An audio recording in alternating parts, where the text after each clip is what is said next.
gentlemen, we may be approaching a fateful hour. D-Day is here. The invasion has begun. This is the European front, once again being established in fire and blood.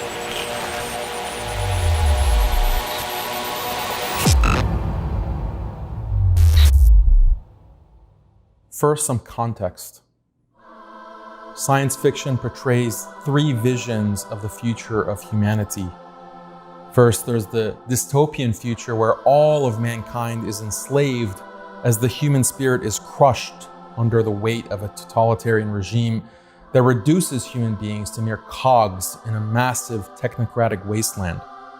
Second, there's the equally dystopian future where humanity is also enslaved, but authorities use mass media in tandem with powerful pharmaceuticals to dope the masses into seeing their condition as one of freedom, pleasure, and bliss.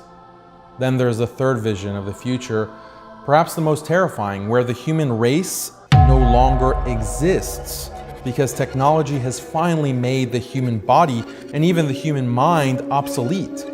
Instead of men and women, the world is populated with robots, androids, and disembodied cyberhumans. Our current reality in the modern world is the realization of not one or two of these dystopian futures, but all three. We're told that current year might not be perfect, but it's far better than any other time in human history. This is because humanity is constantly progressing.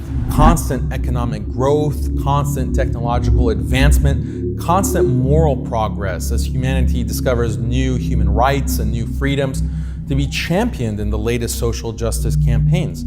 Humans are better off now than they were at any time in history, or so we're told. But what is the reality? Think about the modern person's life. From the moment he's born to the moment he dies, modern man finds himself institutionalized. He's born in an institution run by the state, the hospital. The instant he comes into the world, he's grabbed by the medical professionals and weighed and measured and injected. After a day or two, he might get to leave that institution, but guess what? His mother's a strong, independent woman who has to work at a soulless job to make ends meet. Statistically, it's most likely that she's a single mother and doesn't have a husband or committed family to help with the new baby. So the baby has to go to daycare, another institution, for most of the day, surrounded by more professionals.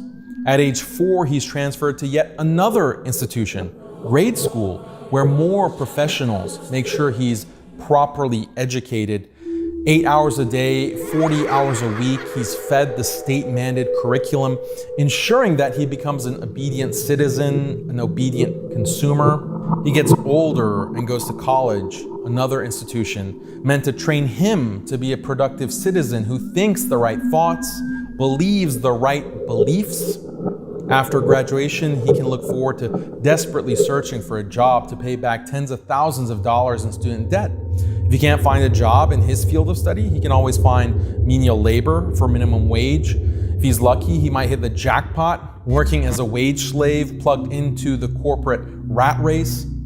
Every day he drags himself out of bed, sits behind the computer for 40 hours a week, comes home exhausted, too tired and emotionally burnt out to do anything other than order takeout and watch Netflix. Maybe he gets married, maybe he has 1 or 2 kids, but really, what's the point? They're all locked into their own institutional existence for most waking hours of their atomized lives. So he works like this. He works like this for 40 years, only to retire. Most likely he's divorced by then, his kids have long ago moved on. He has to spend the end of his life alone, maybe in a nursing home, the final institution. So from birth until death, virtually every moment of his life was mediated by a state or corporate institution. Or maybe he will end up living alone, and when he dies in his apartment, no one will really know. He has no family to visit him or care for him, and when he dies, it'll only become apparent a few months later when the growing stench of his rotting corpse wafts into the halls of his apartment building. And then again, a corporation has to be called to dispose of the putrid remains.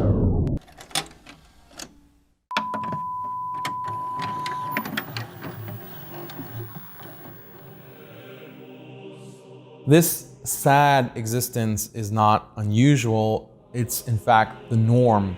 It's the model. It's by design, the logical consequence of a materialist, progressive worldview. After all, real happiness, according to materialists, is not to be found in some promised heaven in an imagined afterlife. This life is all we have, and material bodies are all that exist. As such, the meaning of life is really about maximizing bodily delights and reducing pain and toil. And the best way, indeed the only way, to maximize pleasure and minimize toil according to this philosophy is through goods and services. Give people more food, more entertainment, more gadgets, produce more technology and more automation, which will make life more convenient. More. The more goods and services people have, the happier they'll be, the freer they'll be. One year you have basic cars, the next year cars become more advanced with power steering, and the next year they're even more advanced with airbags and Bluetooth and GPS, and so on until you have self-driving cars, and on and on. Products become better and more plentiful. This is progress. The classical liberal thinkers and the early economists, people like John Locke, John Stuart Mill, Jeremy Bentham, and Adam Smith, they're all progressivists. They all agreed that human happiness was tied to more goods and services, and more goods and services would eventually bring human freedom, equality, and ultimately utopia. Communist thinkers were no different. In fact, communism as a materialist philosophy fully agrees that human happiness and freedom can only come from more and more goods and services. The communist only disagrees with his liberal counterpart on how best to achieve and distribute those goods and services, but the underlying materialism is the same. Does non-stop consumption lead to freedom and happiness? Sure, some aspects of happiness can be put in consumer terms like food, shelter, the basic needs of life, but most human happiness doesn't depend on products. The happiness that comes from a loving and committed relationship with the opposite sex, the happiness that comes from growing old with a loving family and devoted children, the happiness that comes from sharing an identity with other human beings centered around pursuit of a higher purpose. These profound sources of happiness are not, in terms of bodily pleasures, they're not consumerist in nature, and in fact, the consumer economy does a great deal to dissolve these organic relationships and replace them with alternatives.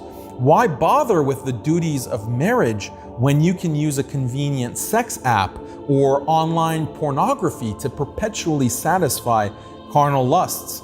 Why bother with the burden of having to raise your children yourself when daycare services make it so easy to ship them off while you pursue your personal career ambitions? Why bother with the burden of serving God and uniting with the community of the faithful when you can wallow in the faux feel-good mixed spirituality offered by flashy motivational speakers whose cloying adjurations are broadcast directly via social media to the palm of your hand?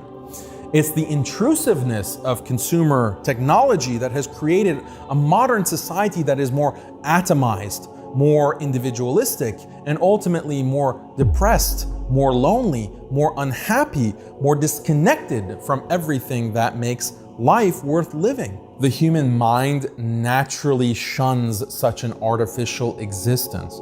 The only way modern people survive is by constant use of drugs, alcohol, painkillers, and antidepressants to numb the senses. And still, suicide rates and drug overdose deaths have been climbing year after year. Modern unhappiness is truly unique. Perhaps most telling is what's called the happiness income paradox. Contrary to the materialists, happiness doesn't increase when income increases.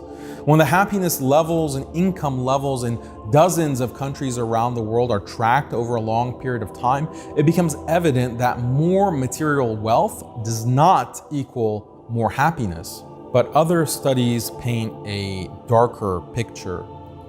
Once basic needs are met, A person's happiness is strongly correlated with perceived social rank and relative status.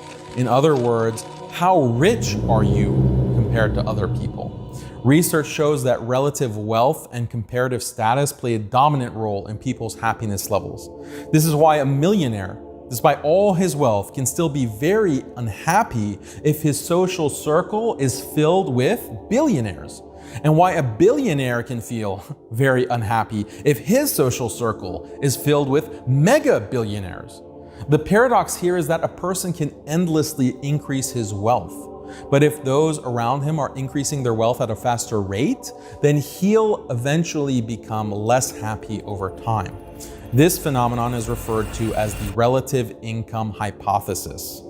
What researchers have found is that it's a part of human nature that people who have higher status than those around them naturally feel more confident, have higher self-esteem, and are more happy. This is even seen in the animal kingdom. By contrast, those with lower social status have higher levels of depression, stress, paranoia, and mental illness.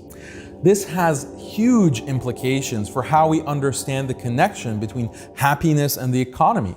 If people's happiness is so closely tied to relative status, then a constantly growing modern economy is much more a source of despair than it is of happiness. Just consider the reality of the ever-burgeoning wealth gap, where 1% of the world's people own 50% of the world's wealth.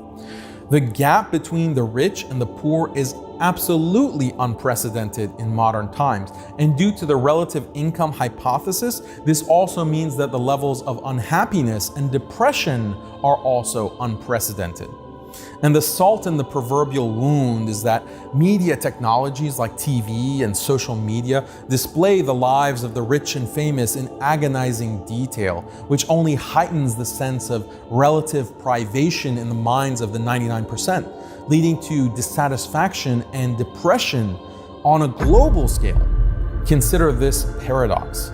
People in developing countries have actually become wealthier in absolute terms over the past century.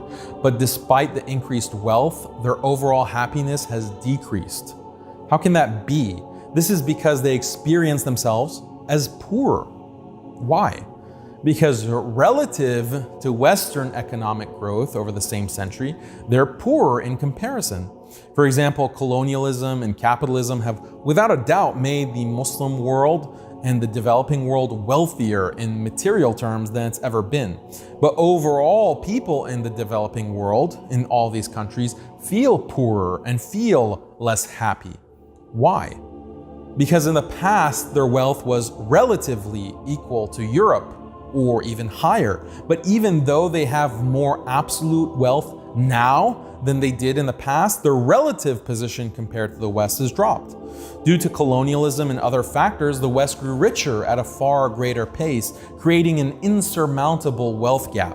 This global inequality generates a lot of unhappiness, paranoia, and depression for poor nations. And by the same token, it generates a lot of happiness and satisfaction for richer nations who feel good about being above others. But is the wealth gap between richer and poorer nations really insurmountable? Can't developing nations eventually catch up to the West and enjoy equal wealth and status? Doesn't a capitalist global economy provide a fair playing field for all? The answer is a resounding no. What theorists like Immanuel Wallerstein and Thomas Piketty have pointed out is that the liberal capitalist model does not account for structural inequality. The reason that 1% of the population owns 50% of the world's wealth in an ever-growing wealth gap is not due to sheer hard work and perseverance.